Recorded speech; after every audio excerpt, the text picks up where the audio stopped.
Hello student, it's your bio classes and today we will discuss about the second part of the control and coordination in which we will be discussing about the plants movement. So let's discuss the topic. See, before understanding the topic plants movement, we have to know about the stimulus.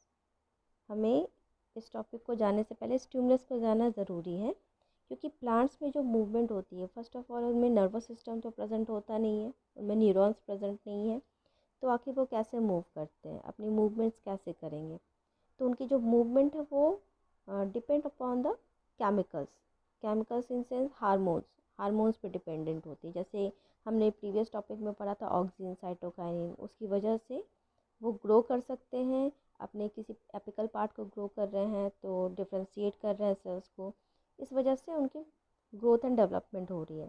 Growth and development के साथ वो जो move करते हैं वो stimulus पर depend करता है। Stimulus that is the external action जिस पे प्लांट्स की बॉडी रिएक्ट करती है। आप कोई भी एग्जांपल पिक कर सकते हो उसमें। External stimulus in that sense जो भी बाहर से कोई भी एक्शन आ रहा है, कोई भी action in sense for example, जैसे हम एग्जांपल पिक करें सनलाइट, तो सनलाइट पे प्लांट्स रिएक्ट करते हैं ऑब्वियसली। तो एक एग्जांपल है सनफ्लावर का, जब सन जिस डायरेक्शन में भी रहेगा सन के फ्लावर्स उसी डायरेक्शन में मूव करना स्टार्ट करते हैं, तो वह यहाँ पे स्टिमुलस क्या होगा, that is sunlight.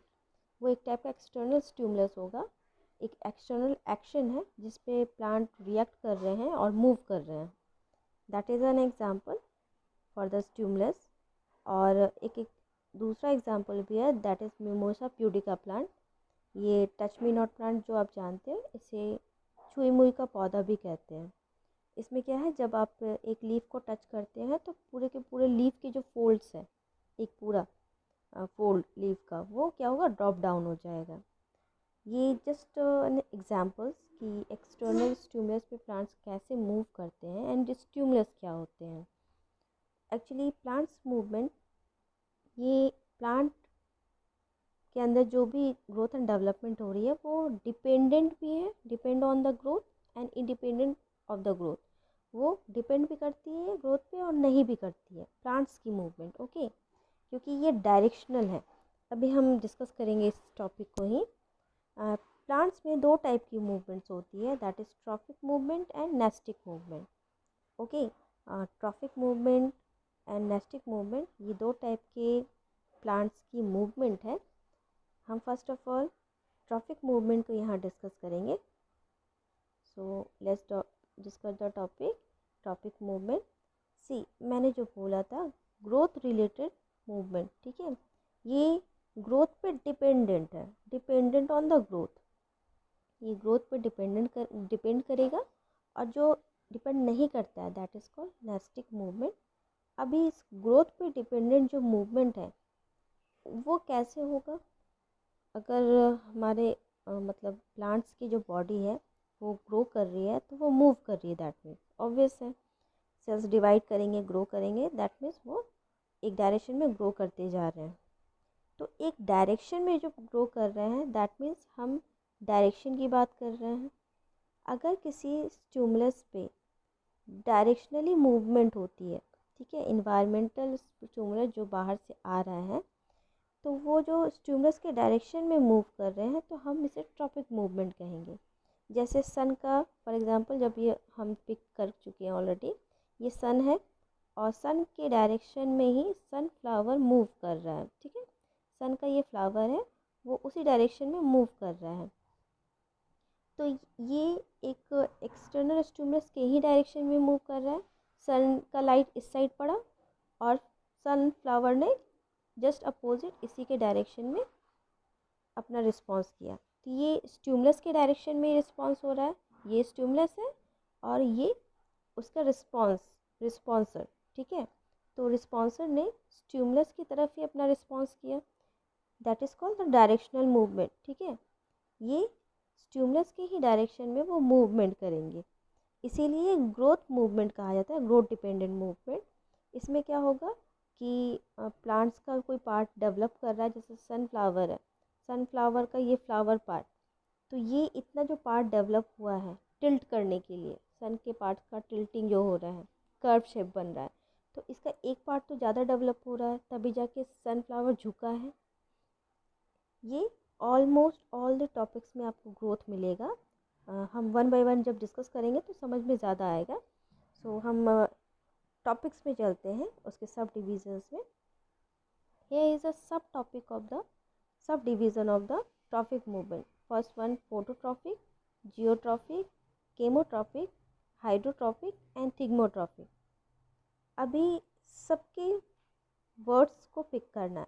Photo that means light, geo that means gravity, chemo chemical, hydro water, thigmo touch. Okay, अभी इन्हीं वर्ड्स की बेसिस पे मूवमेंट्स को बताना है कि लाइट के बेसिस पे प्लांट्स कैसे मूव कर रहे हैं या ग्रेविटी के बेसिस पे कैसे मूव कर रहे हैं। और जब ये मूवमेंट हो रही है तो आप ध्यान देते जाना, इसमें ग्रोथ भी हो रहा है, कुछ ना कुछ ग्रो ज़रूर कर रहा है। जैसे रूट सिस्टम ग्रो करेगा या शूट सिस्टम ग्रो करेंगे तो ये ग्रोथ डिपेंडेंट हो जाएंगे, ठीक है। और ये स्टिमुलस के ही डायरेक्शन में मूव कर रहे हैं, तो पॉजिटिव शो करेंगे, कुछ नेगेटिव शो करेंगे, तो ये डायरेक्शनल मूवमेंट होगा स्टिमुलस की तरफ। अभी हम वन बाय वन इस सब टॉपिक्स को, यानी कि सब डिविजन्स जो है ट्रॉपिक मूवमेंट के, वो डिस्कस करने वाले हैं। चलो, ये है जियोट्रॉफिज्म फर्स्ट डिविजन्स में। मैंने ये टॉपिक पहले इसलिए लिया क्योंकि फोटोट्रॉपिज्म में ऑक्सीजन से रिलेटेड कुछ टॉपिक्स हैं, हम वो डील करेंगे बाद में। सी, जियोट्रॉफिज्म में जियो वर्ड का मीनिंग होता है क्या? ग्रेविटेशनल फोर्स और द ग्रेविटी, ठीक है। अभी कोई भी प्लांट जब ग्रो करता है, ये सॉइल है मान लो, जस्ट नीचे रूट सिस्टम है और अबव द सॉइल ये सूट सिस्टम है। प्लांट्स ग्रो कर रहे हैं तो रूट और सूट बना रहे हैं। तो जब प्लांट ग्रो करेंगे तो ग्रेविटेशनल फोर्स डाउनवर्ड डायरेक्शन में लगता है, सबको पता है ग्रेविटेशनल फोर्स डाउनवर्ड डायरेक्शन में लगेगा, ग्रेविटी के डायरेक्शन में ग्रेविटेशनल फोर्स लग रहे हैं। और उसी डायरेक्शन में क्योंकि रूट सिस्टम ग्रो कर रहा है, ये ऑब्वियस है, प्लांट्स जब ग्रो करेंगे तो रूट सिस्टम नीचे डेवलप करता है और शूट सिस्टम ऊपर डेवलप करता है। तो ग्रेविटी के डायरेक्शन में जो रूट सिस्टम डेवलप कर रहा है, हम उसे पॉजिटिव जियोट्रॉपिज्म कहेंगे। अभी जितने भी सब डिविजन्स हैं तुम्हें उसमें पॉजिटिव और नेगेटिव सर्च करना है, ठीक है। इससे क्वेश्चंस होते हैं कि अगर ये ग्रो कर रहा है तो पॉजिटिव कौन शो कर रहा है, कौन सा पार्ट, कौन नेगेटिव शो कर रहा है, इससे रिलेटेड टॉपिक्स आते हैं 1-2 मार्क्स में। तो जियोट्रॉपिज्म में पॉजिटिव कौन सा हो जाएगा? Root system. और just opposite of the gravitational force कौन ग्रो कर रहा है? Shoot system. तो हम इसे क्या कहेंगे? Negative geotropism. ओके, मैं अगेन फर्स्ट टॉपिक है इसलिए रिपीट कर दे रही हूँ, सेकेंड टॉपिक्स में आपको ज़्यादा बेटर समझ में आएगा। सॉइल है, प्लांट्स ग्रो करेंगे, ये रूट सिस्टम है, ठीक है।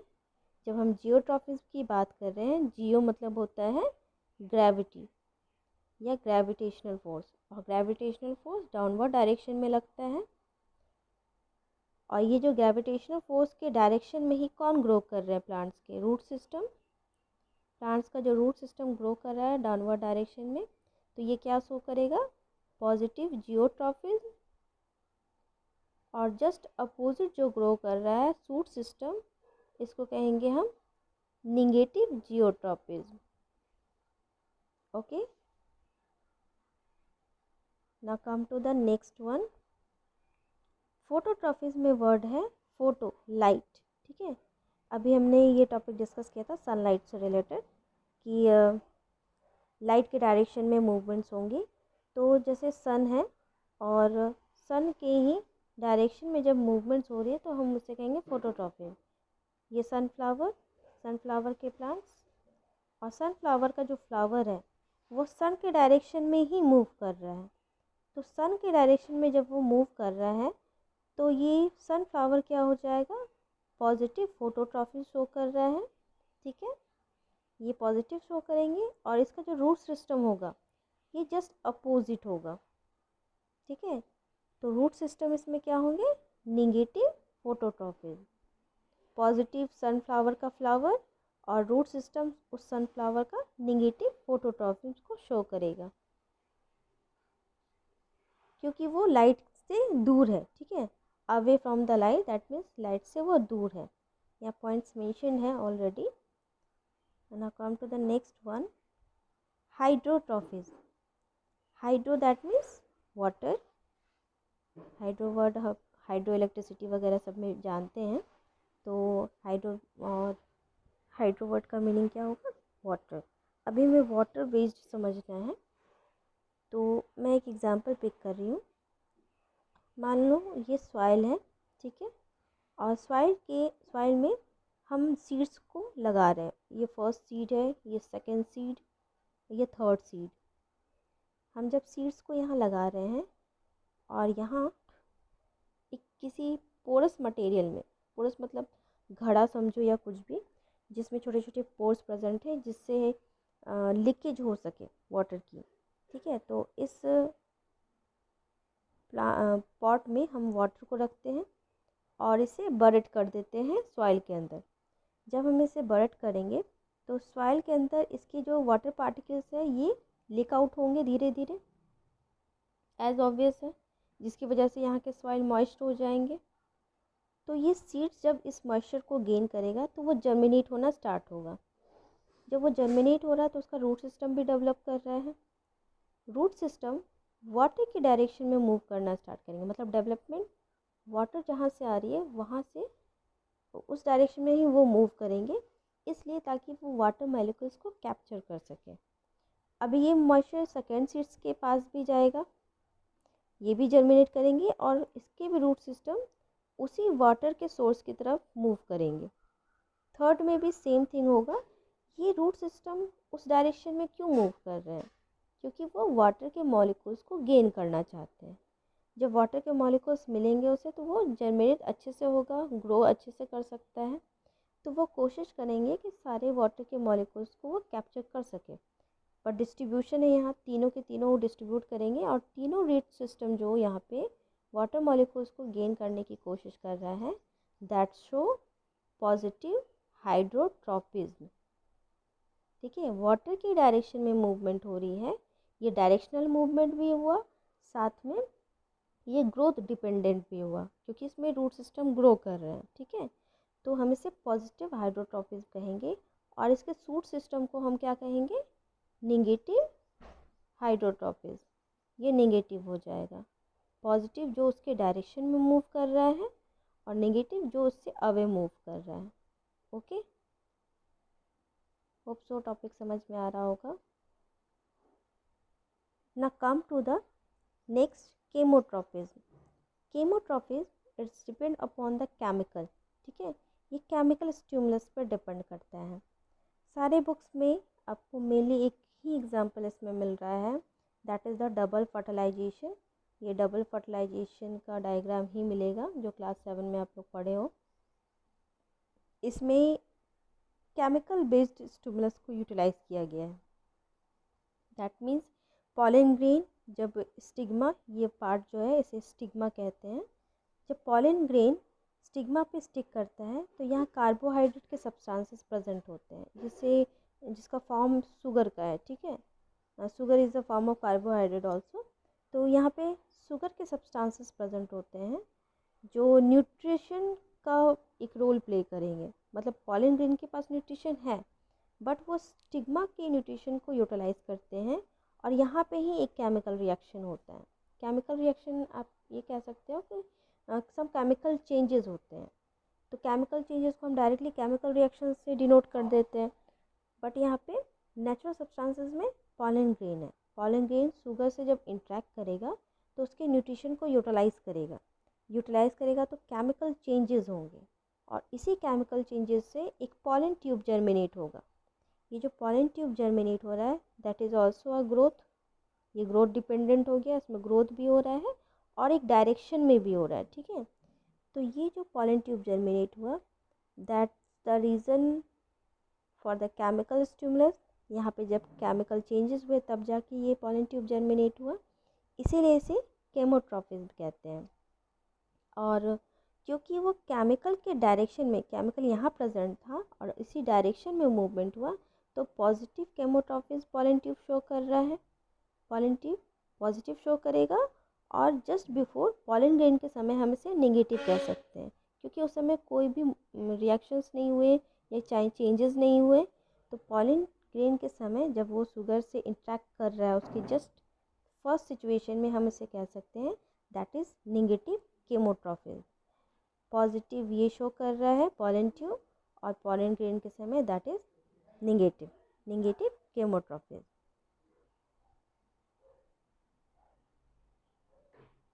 Okay, now come to the thigmotropism. Thigmo that means touch. जब भी हम किसी चीज़ को टच करते हैं, तो अगर प्लांट्स मूव करते हैं तो हम उसे थिग्मोट्रॉफिज कहते हैं। अभी इसमें एक ही एग्जांपल माइंड में आ रहा होगा, that is mimosa plant, touch me not plant जो है। बट मैं उसे पिक करने से पहले 1 मिनट के लिए स्टे करवाऊँगी, वेट करना, क्योंकि थिग्मोट्रॉफिज में क्या है, हम डायरेक्शनल और ग्रोथ डेवलपमेंट की बात कर रहे हैं। तो जब तुम टच मी नॉट प्लांट के एग्जाम्पल को थिंक करोगे, तो सी उसमें कोई ग्रोथ नहीं हो रही है, ना ही वो डायरेक्शनल होते हैं, ठीक है। जब हम नेस्टिक मूवमेंट डिस्कस करेंगे तो ये ज़्यादा बेटर समझ में आएगा। थिग्मोट्रॉफिज में जस्ट एक एग्जांपल्स माइंड में रखो, जैसे टेंड्रल्स वाले प्लांट्स होते हैं, टेंड्रल्स जिसे हम हिंदी में लत्तर वाले प्लांट कहते हैं, ठीक है।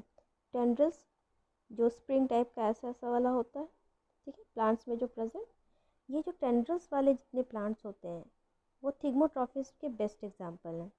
क्यों है बता दे रही हूँ, ये है क्योंकि हम लोग ग्रोथ डेवलपमेंट की बात कर रहे हैं, डायरेक्शनल मूवमेंट की बात कर रहे हैं।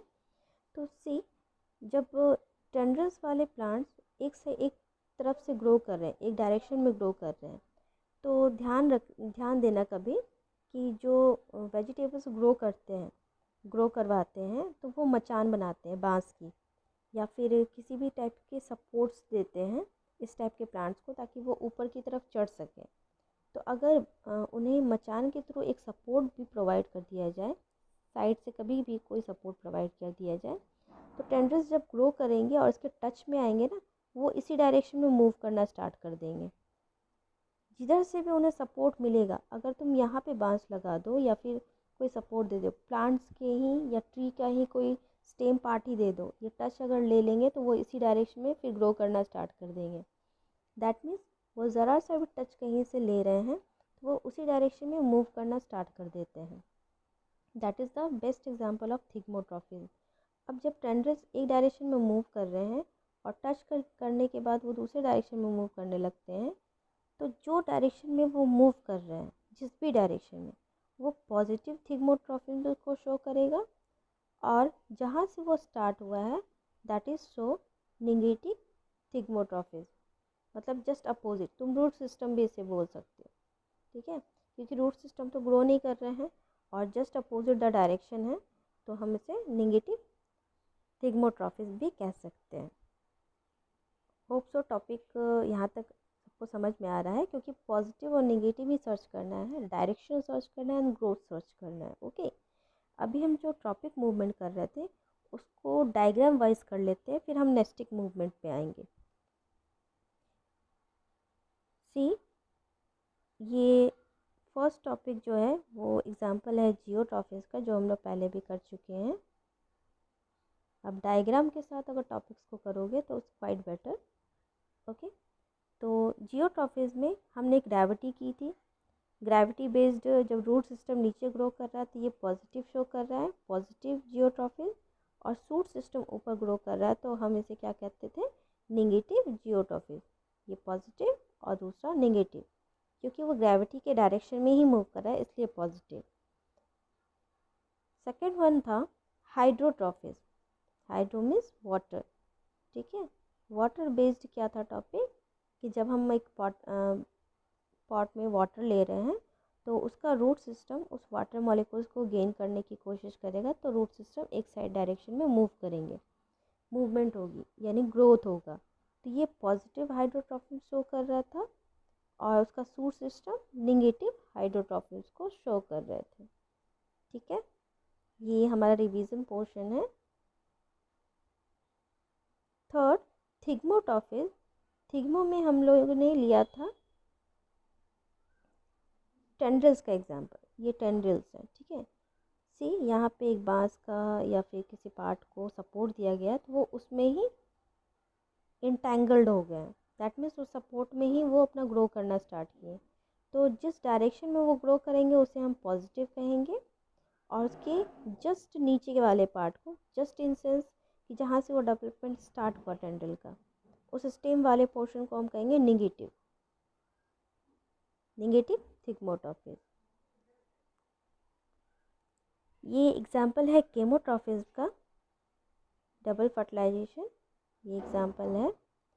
इसे अभी हम लोगों ने डिस्कस किया था कि जब पॉलन ग्रेन स्टिग्मा पे स्टिक करेगा तो वो उसके न्यूट्रिशन को यूटिलाइज करेगा और पॉलन ट्यूब को जर्मिनेट करेगा। ये जो येलो कलर का पार्ट देख रहे हो दैट इज़ पॉलन ट्यूब, और इसी पॉलन ट्यूब को हम पॉजिटिव केमोट्रॉफिस कहते हैं, और पॉलन ग्रेन वाले पार्ट को हम नेगेटिव केमोट्रॉफिस कहेंगे।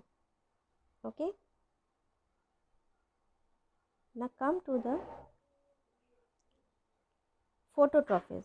फोटो मीन्स लाइट, जो सनलाइट पे डिपेंडेंट है। अभी हम लोगों ने ये थर्ड टाइम मैं ये बता रही हूँ, फर्स्ट एग्जांपल हम लोगों ने पिक किया था फर्स्ट टाइम में, एंड देन फोटोट्रॉफिस में, और अभी ये डायग्राम बेस्ड। सन के डायरेक्शन में जब सनफ्लावर के फ्लावर मूव करेंगे तो ये पॉजिटिव शो करेंगे, और इसका रूट सिस्टम ये निगेटिव शो करेगा, क्योंकि निगेटिव शो करेगा क्योंकि रूट जो है वो जस्ट अपोजिट होंगे सन के डायरेक्शन से। ओके, यहाँ पे एक टॉपिक है जो डिस्कस करना है।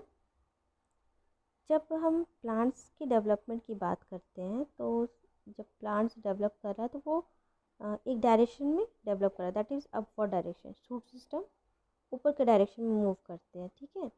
तो इसके टिप पोर्शन में जब हम लोगों ने हार्मोन किया था ऑक्सिन साइटोकाइनिन वाला पार्ट, तो हम लोगों ने ये पढ़ा था ऑलरेडी, उस समय डिस्कस किया था कि यहाँ पे ऑक्सिन प्रेजेंट होते हैं, ठीक है।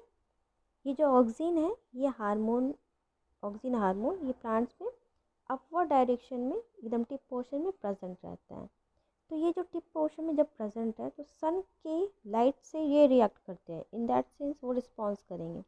अगर सी इन फर्स्ट डायग्राम, इसमें देखो सन अपवर्ड डायरेक्शन में है तो ये ऑक्सिन पूरे पार्ट्स में डिस्ट्रीब्यूटेड है, ठीक है। जैसे जैसे सन का डायरेक्शन आपके फ़ोन के स्क्रीन के राइट साइड में जा रहा है, फ़ोन के स्क्रीन से लेते हैं हम लोग, तो उसका क्या डिपोजिशन हो रहा है, वो एक साइड में डिपॉजिट हो रहे हैं, एक साइड में, that means left side, plants के लेफ़्ट साइड में धीरे धीरे डिपॉजिट हो रहे हैं। जब वो एकदम राइट साइड जाएगा, सी ऑक्सीजन का डिपोजिशन एक साइड हो गया। अभी इस चीज़ को ही अप्लाई करो सनफ्लावर के प्लांट में। सनफ्लावर का प्लांट इरेक्ट है, जब सनलाइट अपवर्ड डायरेक्शन में, यहाँ पे जैसे जैसे सन का डायरेक्शन चेंज हो रहा है वो सनफ्लावर टिल्ट हो रहा है, झुकता जा रहा है, कर्व वे में, कर्व वे में झुकता जा रहा है, और सनफ्लावर उसके डायरेक्शन में मूव कर रहे हैं। ये ऐसा कैसे शो कर रहे हैं? अभी हम जानते हैं कि ऑक्सीजन जहाँ प्रेजेंट होगा उसमें सेल के ग्रोथ ज़्यादा होंगे, सेल डिवीज़न हुआ तो सेल का ग्रोथ ज़्यादा हुआ। तो जब ये टिल्ट हो रहा है, ये पार्ट जब टिल्ट हो रहे हैं, तो आप इस चीज़ को ध्यान रख सकते हो, और सोचने वाली भी बात है कि जब ये टिल्ट हो रहा है तो प्लांट्स का कौन सा पार्ट ज़्यादा डेवलप कर रहा है? एज ऑब्वियस है ऊपर वाला पार्ट। जब ऊपर वाला पार्ट ज़्यादा डेवलप कर रहा है और नीचे वाला पार्ट कम डेवलप कर रहा है, तभी वो राइट साइड के डायरेक्शन में झुक पा रहा है।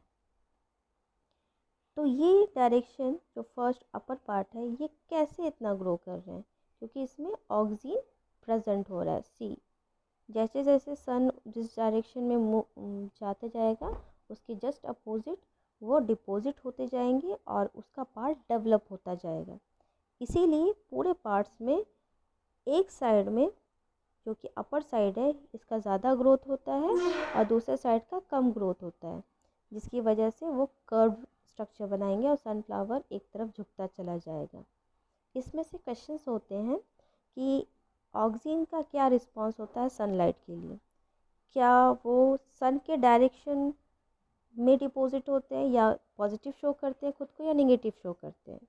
तो आप यहाँ ऑलरेडी डिसाइड कर सकते हो कि ये पॉजिटिव शो कर रहा है कि नेगेटिव शो कर रहा है। ओके, जब सन के डायरेक्शन में, सन की तरफ वो डिपॉजिट होते हैं, दैट इज़ पॉजिटिव, और just opposite that means negative. But there is a movement जो सन की डायरेक्शन में ही हो रहा है। अभी हम अपने प्रीवियस टॉपिक पे आते हैं। हम लोगों ने ट्रॉपिक मूवमेंट डिस्कस कर लिया है। ना come to the nastic movement, जो ग्रोथ इंडिपेंडेंट है। दैट मीन्स वो ग्रोथ पे डिपेंडेंट नहीं होंगे। अभी जो भी ग्रोथ हो रहा है वो इंडिपेंडेंटली जब ग्रो करता है तो हम उसे इंडिपेंडेंटली, इन सेंस वो किसी तरह भी रिस्पॉन्स करेगा बट ग्रोथ शो नहीं करेगा, तो हम उसे क्या कहेंगे, ग्रोथ इंडिपेंडेंट मूवमेंट। अभी यहाँ पे हम मिमोसा प्लांट, जो टच मी नॉट प्लांट है, उसके एग्जांपल्स को पिक कर सकते हैं। रीजंस है क्योंकि उसमें ग्रोथ नहीं होते, वो डायरेक्शनल मूवमेंट नहीं करेंगे। डायरेक्शनल मूवमेंट मतलब स्टिमुलस के डायरेक्शन में नहीं करेंगे, वो जस्ट अपोजिट कर देते हैं।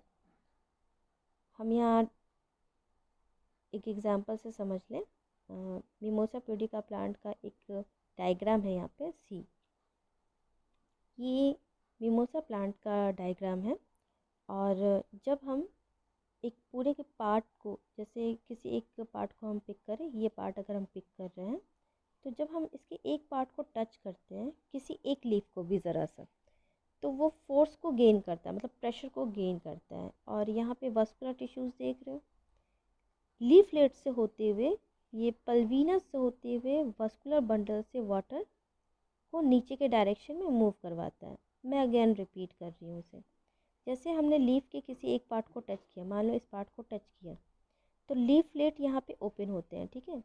लीफलेट से वाटर जो है वो पल्वीनस से होते हुए वस्कुलर टिश्यूज़ में जाते हैं, और धीरे धीरे सारे टिश्यूज़ में नीचे की डायरेक्शन में जाना स्टार्ट कर देंगे। तो ये जो पार्ट है, इसने वाटर को लॉस किया, धीरे धीरे ये पार्ट भी वाटर को लॉस कर सकता है, ये पार्ट भी वो लॉस करेंगे, और धीरे धीरे लॉस करके वो स्टेम में वाटर को नीचे के डायरेक्शन में भेज देते हैं। तो ये जब हमने यहाँ से उसे टच किया, मान लो किसी एक लीफ को, तो ये स्टिमुलस हुआ, एक्सटर्नल स्टिमुलस बस। बट इसने उस डायरेक्शन के अपोजिट तो कोई वर्क नहीं किया, उसने जस्ट अपोजिट कर दिया। जस्ट अपोजिट इन सेंस कि उस डायरेक्शन में नहीं करके जस्ट इसके अपोजिट डायरेक्शन में कर दिया, ये सेंस में, ठीक है। हमने यहाँ से टच किया, बट इसे उसी डायरेक्शन में रिस्पॉन्स करना चाहिए था जो अभी तक हमने ट्रॉपिक मूवमेंट में कहा, बट ये उस डायरेक्शन में मूव ना करके उसके just opposite, opposite in sense उसी डायरेक्शन में वो अपोजिट डायरेक्शन में जा रहा है, मतलब स्टेम के डायरेक्शंस में। हम एक तरह से ये कह सकते हैं कि हमने एक तरफ से रिस्पॉन्स किया और उसी डायरेक्शन में वो मूव करना स्टार्ट कर देते हैं, अपोजिट नहीं हो रहा है। हमने यहाँ से टच किया, वो उसी डायरेक्शन में मूव कर रहे हैं, अपोजिट उसने नहीं किया, अगर आप ऐसे समझ सकते हो तो, ठीक है। तो लीफ को जब हमने टच किया, तो वो पल्वीनस से जितने भी वाटर मॉलिक्यूल्स होते हैं लीफ में प्रेजेंट, उसको एक साथ कंटिन्यूअसली नीचे की डायरेक्शन में फ्लो करवाता है, जिसकी वजह से सारी की सारी पत्तियाँ क्या हैं, वो श्रिंक कर जाती हैं, मुरझा जाती हैं। उसके कुछ टाइम के बाद देखना वो धीरे धीरे फिर से अपने नॉर्मल पोजीशंस पे आएंगी, और वो वाटर को धीरे धीरे गेन करने लगती हैं, इस वजह से वो अपने नॉर्मल पोजीशंस पे आती हैं। जब वो वाटर को वो लॉस कर रही हैं तो वो श्रिंक कर जाएंगी इस वे में। उसकी टर्जिडिटी, जिसे टर्जिडिटी इन सेंस कि वाटर की जो पोटेंशियल है, टर्जिडिटी मतलब होता है कि वो जो पर्टिकुलर वाटर का पोटेंशियल है, वाटर अगर उसमें गेन है तो वो टोन्ड दिखते हैं, मतलब पानी से भरे हुए जैसे गुब्बारे होते हैं ना, वैसे ही दिखेंगे। और धीरे धीरे जब वाटर लॉस हो जाता है तो कैसे गुब्बारे श्रिंक कर जाते, पिचक जाते हैं, वैसे ही दिखेंगे। तो ये एग्जांपल है नेस्टिक मूवमेंट का। और भी एग्जांपल्स हैं नेस्टिक मूवमेंट के, जिसमें एक्सटर्नल स्टिमुलस के डायरेक्शन में वो मूव नहीं करते हैं। जैसे एक एग्जांपल है 10 o'clock प्लांट। ये 10 o'clock प्लांट इस 10 ओ, ठीक है। 10 o'clock प्लांट जो है ये 10 बजे ही खिलता है, इसका टाइमिंग है 10 AM। ये कैसे 10 बजे ही खिलेगा, इसे नॉर्मल वे में, कॉमन वे में 10 बजिया फूल भी कहा जाता है, जो नॉर्मल कॉमन लैंग्वेजेस यूज़ की जाती हैं। और ये बहुत छोटे छोटे पिंक कलर वाइट कलर के भी होते हैं, और नॉर्मली बहुत से घर में मिल सकता है सर्च करने पे। तो ये जो 10 बजे खुलने वाले प्लांट हैं, जिनके फ्लावर सिर्फ 10 बजे ही ब्लॉज करते हैं, ये नॉर्मली उस इन्वायरमेंट के टेम्परेचर, ह्यूमिडिटी, इन सबको गेन करके करते हैं। तो हम ये कह सकते हैं, अब एकदम से ये कहना मुश्किल है कि वो 10-5 में खिलेंगे कि नहीं, क्योंकि सर्कमस्टांसेस चेंज होते हैं। थोड़ा सा सीजनल चेंज होने से थोड़ा सा फ्लक्चुएशन उनमें भी हो सकता है। अगर थोड़ा टेम्परेचर चेंज हुआ या ह्यूमिडिटी चेंज हुआ तो उनकी टाइमिंग थोड़ी बहुत चेंज हो सकती है, बट इतना नहीं कि वो 11 बजे खिले या 12 बजे खिले। 10 बजे एक एवरेज टाइमिंग ली गई है कि वो इस पर्टिकुलर टाइमिंग के आसपास में खिल सकते हैं, वो खिलते हैं एक्चुअली। तो उनका वो पर्टिकुलर टाइमिंग है कि वो 10 बजे के आसपास खिल जाएंगे। So these are the topic for the movement of plants. Hope so topic समझ में आया हो। So do your study, and if you have any questions then ask me.